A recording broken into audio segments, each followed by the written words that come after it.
So, welcome everyone. Thank you so much for joining me for this practice that is so dear to my heart, so important to my life.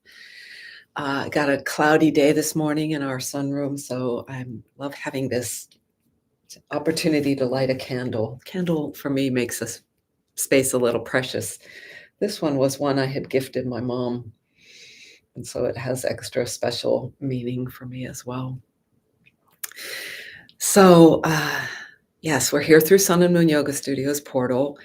I'm going to guide us through with the assistance of a poem again today, and to ground and to do a little movement, micro movement. I think I might return to some very gentle breathing techniques, and that will segue us right into stillness, into sitting or lying down or standing. I've told this story a number of times. One of our colleagues at Sun and Moon, I think she's in Florida now for a while, Katie Banfield, she went through a period where sitting in meditation was just inaccessible to her, just unable to sit still, unable. And what she would do was standing meditation. She would stand, which is, for me, when I use the word meditation, and there can be many things that are meditative, knitting, or this week I was doing coloring with my niece and nephew, so we were with markers doing a kind of a color in the between the lines thing, and it's so meditative because you're not thinking, you're just doing something where you're really attentive, but you're relaxed. You're relaxed and very attentive at the same time. Often sort of repetitive things can be meditative. Walking can be meditative. But when I use the term meditation, it's that practice where we are silent and still and simply attending to our breath and relaxing. But up until then, we can move or adjust as we need to.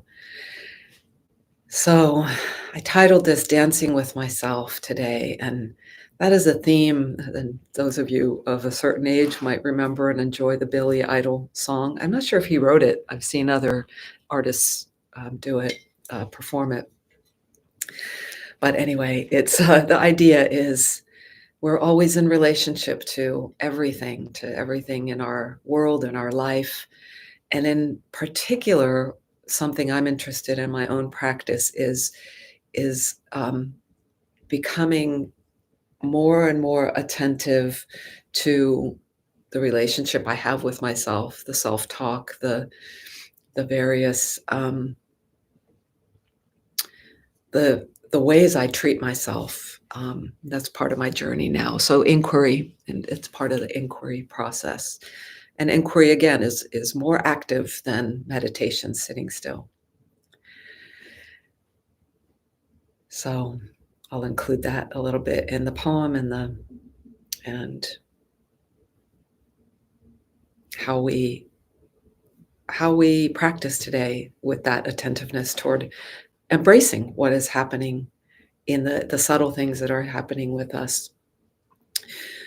So let's feel how we're right here on this spot. And I like to acknowledge that I'm in a gravitational field. Gravity is the downward pull toward the center of the earth, and to feel that tangibly through my feet, my legs. If you're lying down, then that's you feeling it through all the parts of your body that are in contact with what's below you.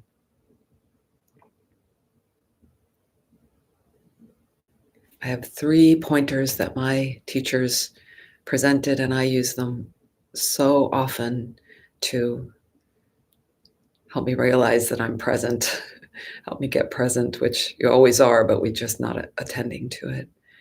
And those are ground,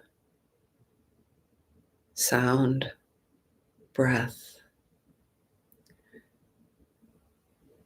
And those are kind of code words. So ground is this first one of how I am right here.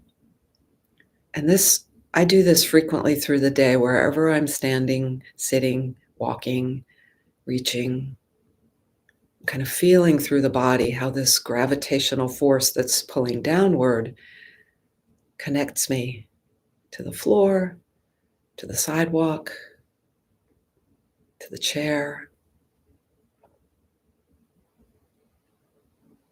And I'm going to go to breath. These don't need to be, I always say them ground sound breath. There's a melody to that.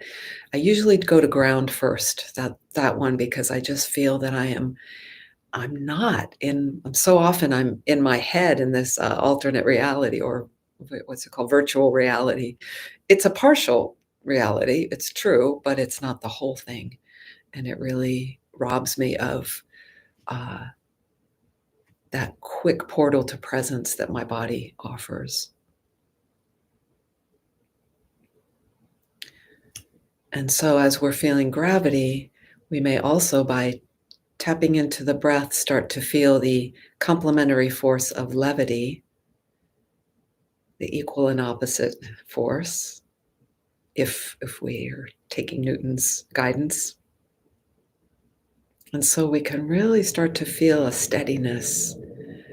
I feel this, the more I explore this, I feel this as a grid. I mean, you can think of one line of the going right through your body, that's gravity and levity on that one line. But if you imagine these lines are coming down everywhere, so while there's one that's coming perhaps right through the center of my head and down through the body to the ground, there's one at my shoulder, there's one at my hip, there's one at my shoulder blade in the back. Every point that can be had on the body, they all converge at the center of the earth, all these lines, like a bouquet of helium balloons.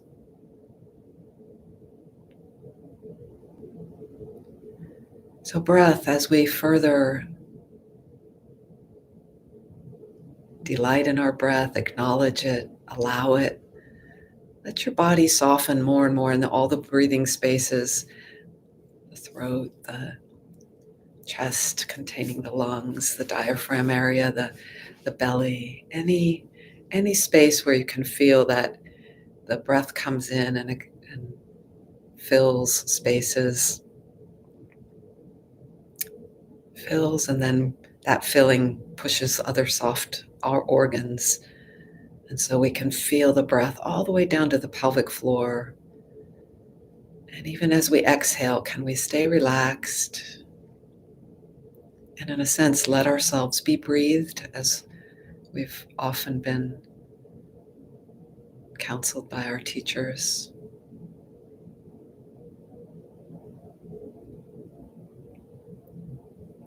Relaxing in the jaw. And then sound is a code word for sound and space around.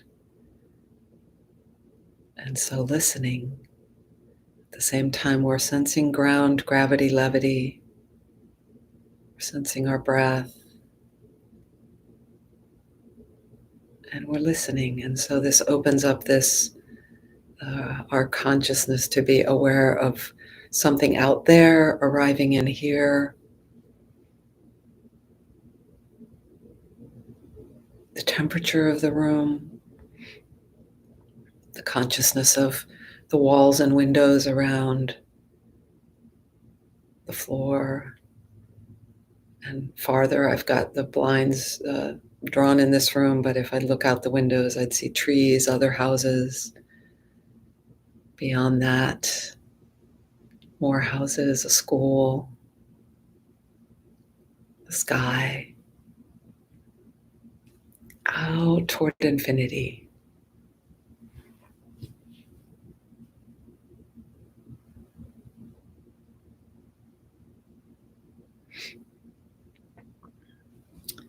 So as you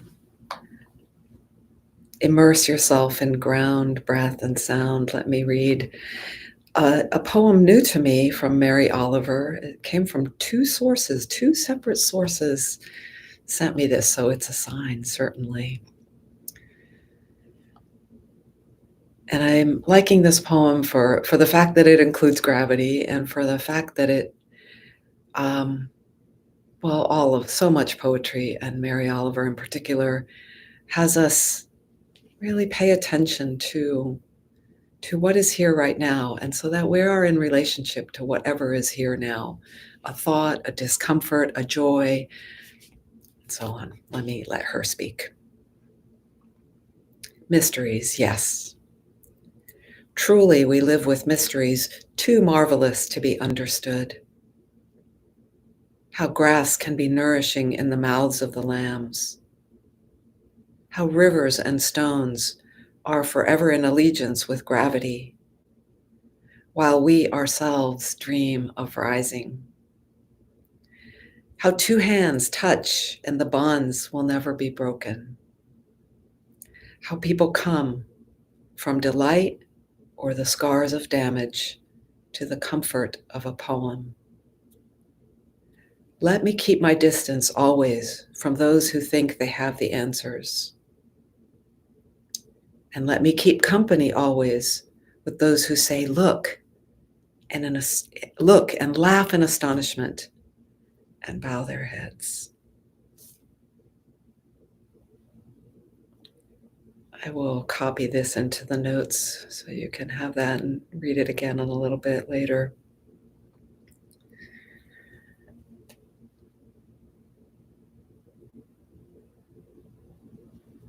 So wherever we're coming from some delight or from some damaging situation, we come to the comfort of a poem.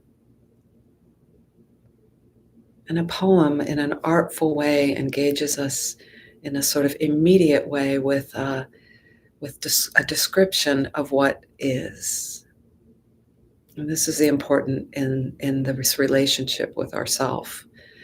So let's drop. I'm going to try to weave together this mini movement practice next and this inquiry of with which starts with clearly, more and more clearly describing for ourselves what is the experience we're having. And for this practice, it'll be the feel of our breath.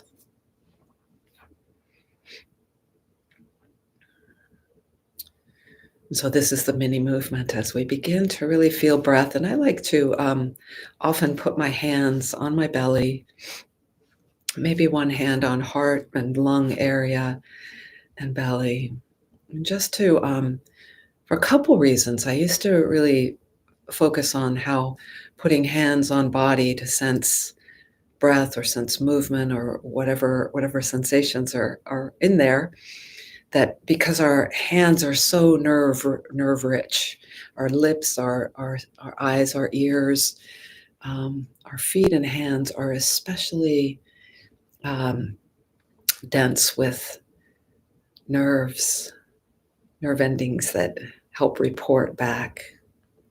But another reason that I've recently was pointed out to me with from a course I recently took, a Feldenkrais course on chronic pain,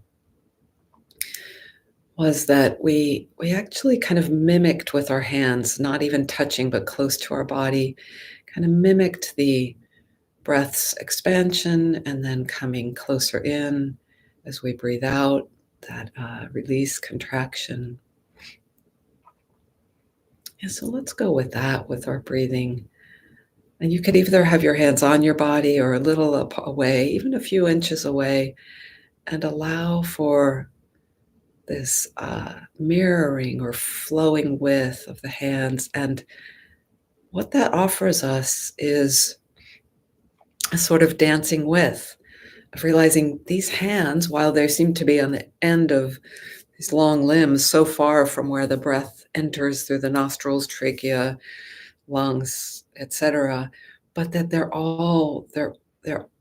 they're connected, and all of us is moving with every part, wherever we might be affected, affects the whole of our body. And it provides this feedback. So that when we're dancing with a partner, that partner can help guide us or report to us in a way to help us be more smooth, more with the dance. We might even sense a little more about the breath, like even feeling it in the back body. So as you inhale and the breath seems to expand the insides of you a bit, and the hands open a bit more to the front. Then as we exhale, imagine that we can take the hands toward the front body a little more, as if with that collapse, but then even letting this feeling this movement back through the back body, where we have a lot less density of nerve endings, but we can train ourselves to become more and more aware of the real estate back there. And this wholeness, this what a poem often offers us, is to pay attention to, as Eric Schiffman says, the more of what is here. Often when we're in pain, or even when we're in delight, we take both. We're focused in just a little bit we're focused on some particular thing, and not to take away from the delight of delight, or the seriousness of the pain of pain. But when we can also open the peripheral sensing, knowing, to the more of what is there, uh, it allows energy to keep flowing. We don't stay stuck on one thing as much. And then as you now just pause, release the hands down, and simply observe what's present in the sensations of your body, of your being right here now. And this is the part where we become our own poets and report as clearly as possible. So perhaps I'll model for you, and you can even state this out loud. There's a benefit to hearing your own voice report what's here, to where we want to get it as accurate as possible. So, what really stands out for me after this gentle, small practice is I feel like my shoulders are softened and unburdened. As I hear that, I kind of listen and ask, is that accurate? Actually, I'm going to use a slightly different set of words. As I've heard that, I can refine it a bit more. They're spaciously melted, spaciously softened. That's what I like. So when you get that ding, and you get the right words, it's the resonance is right there, clear.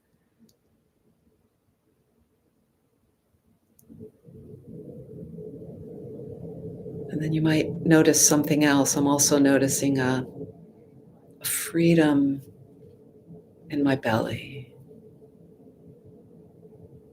Something I also find fascinating about this is that somehow, very this part of the mind that's often used for mm, categorizing, judging, sorting, and often that can take us in a tightness that's limiting. But that function, one of its light sides, is that it, I don't know how, it knows, my brain, my nervous system knows my belly is different than it was a few moments ago, even without me consciously making note that, oh, there was a more tightness. But I know there's a distinction. That distinction making function, super helpful. So celebrate it. You can celebrate that.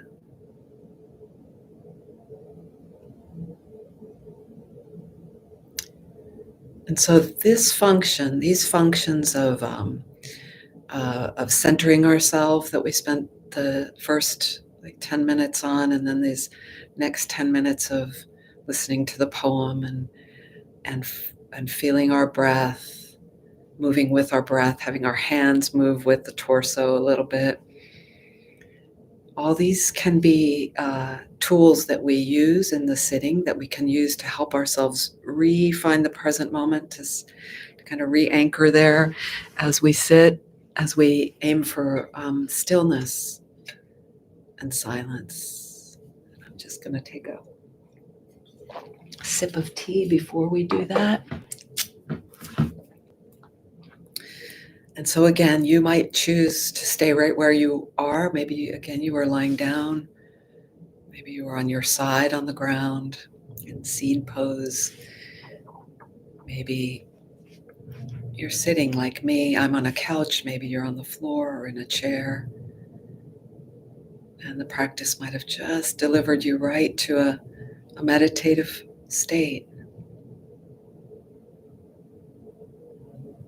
And if you don't feel that, don't despair.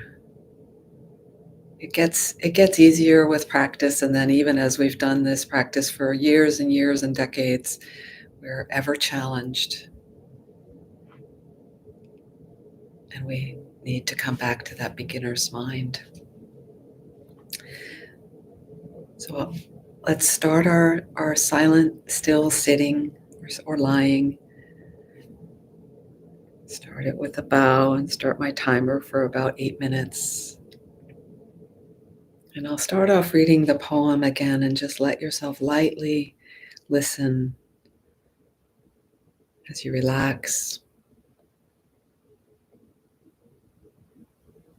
as awareness.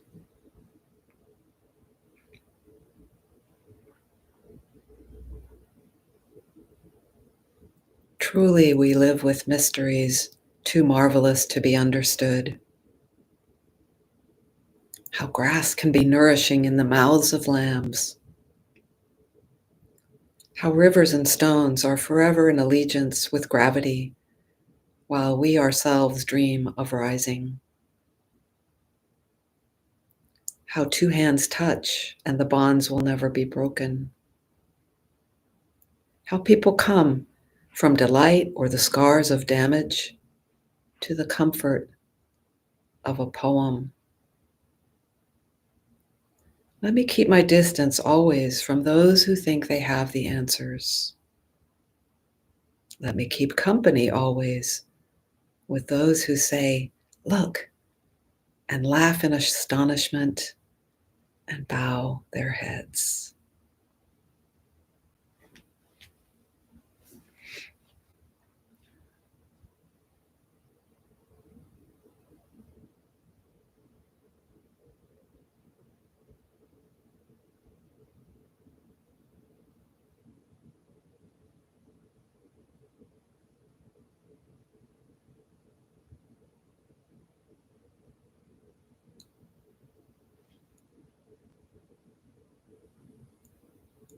Let yourself gently seek that support of gravity and levity.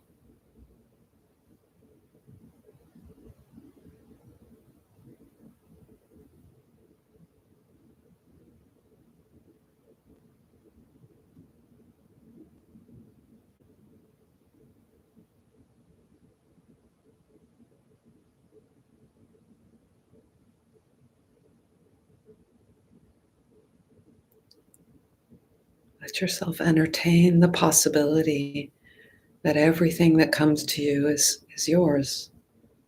A thought, an emotion, positive or negative.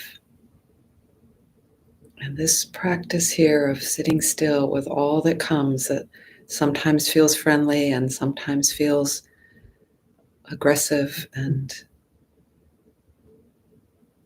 attacking. But perhaps if we can find a way to be in relationship with it safely, it's so important, and that's why the grounding so very, very critical. So if something that feels negative and hurtful, that feel free to keep a distance from it. Find a way to be in relationship. So sometimes you might have to set it a distance from yourself in a box or in a crate. You can't deny it's there, or you can, but denying it's there, sort of resistance is futile, right? It just persists and, in fact, festers or strengthens.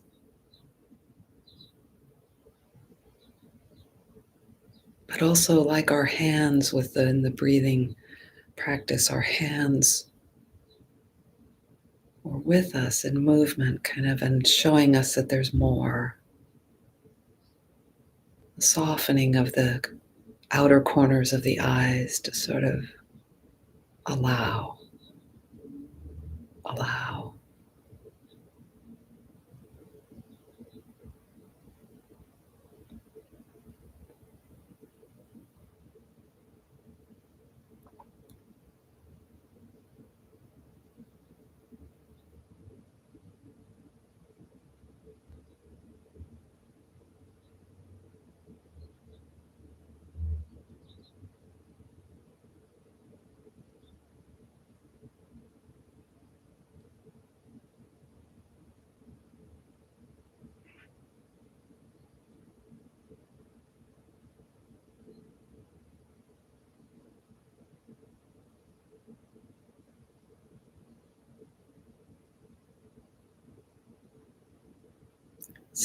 Simply being here, breathing, perhaps even enjoying yourself.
Noting all the parts, the specifics that come, that's naturally that our mind notes it. Perhaps what's the most powerful thing is to become more and more aware of the knowing that's prior to all of it and ever present.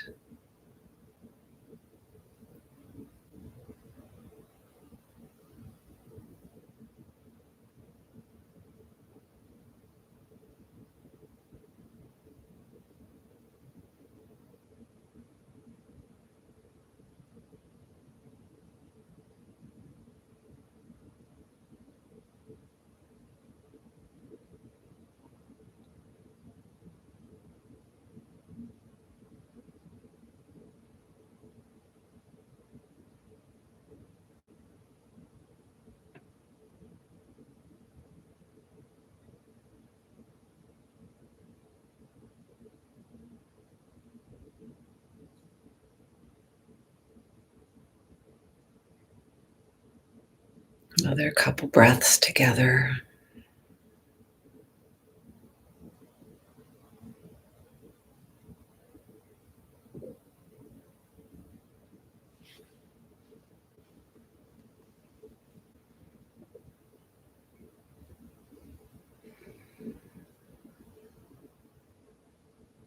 And we end our stillness practice with a bow. Or perhaps you have another way of noting the end of the practice, which is important to note. And then we have this transition to, even if you choose to stay and meditate longer, we have this transition to life off the cushion, but bringing this same knowing, this practice comes with us. In time, it comes more and more, and we forget. And so I invite you to Go through your day, your week with befriending all the parts of yourself. And for me, this journey has been a long time and trying to figure out how to befriend the damaged parts and even to notice, to bring acknowledgement. This week, I feel like I had a huge breakthrough recently of catching a persistent, recurring thought and relating with it in a different way. That may sound small, but it's so huge. I could almost palpably feel the relief and the letting go, and it happens in an instant. And yet it has. Well, for most of us, we need to do it over and over again to have more and more relief. But energy wants to move, wants to flow, and in our patterns and habits and life experiences, we have concretized around some things. And those things are our teachers. Exactly where the knots are is your own best teacher. No one else can tell you how to relate to that. But if we find some way, and I don't know, for me, sometimes these words, even befriend, welcome, it's not quite it, because it doesn't feel like that at first, but it is being in an undeniable that we are in relation to it in some way. And can we become more open to hearing the teaching of that thing, that thing from within us?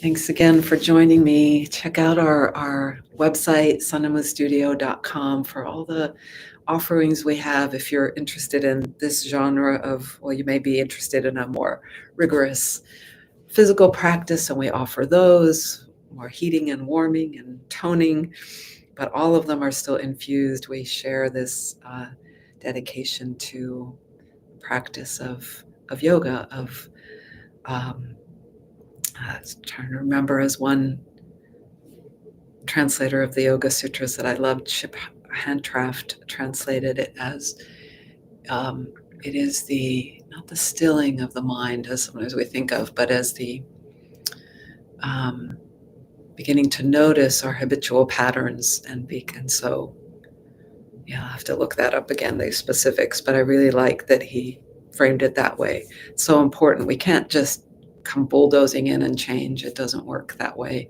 without honoring what's there already, that it has a purpose. And then we've got, I like to attend Jackie's meditation on Zoom on Friday mornings at 8. It's a half hour.